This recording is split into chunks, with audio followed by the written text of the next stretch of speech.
逐班拢有青牛奶通食的政策，因为需求量真大，有的学校是够单也订无牛奶。不过，若是一寡有订到的学校，因为厂商送货时间无固定，有当阵若是一礼拜都要食3、4届，学生也是食甲会惊。加上有一寡囡仔因是食牛奶会巴肚痛，所以讲会当登记换做食豆奶。不过，即阵说是连豆奶的供货都有问题。 货车甲牛奶载去学校，全校师生搁甲放去保温袋内底。高雄南仔溪基工国小甲幼稚园超过1300个学生，对10月中开始，每一个学生都拢有食到牛奶，嘛拢食甲真欢喜。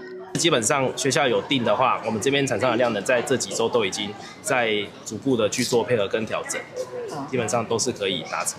台湾零牛奶的政策，因为全国需求济，那以高雄来讲，有学校爱等到10月中了才订会到牛奶。配合业者送货时间，有学校是一礼拜啉4届，也亲像南仔溪基工国小一礼拜嘛有啉到3届。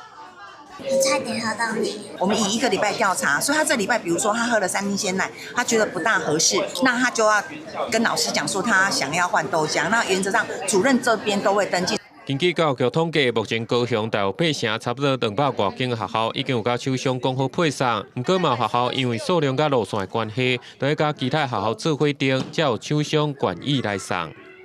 我可能这周考试，别的学校是下周考试，就变成我们这2个礼拜都不可以订鲜奶，因为我单独订他不会送。遇到户外教育，像我们学校1个学年有200多位学生，我那一周也要上庭，因为我如果不上庭，他送来之后我没有办法登场。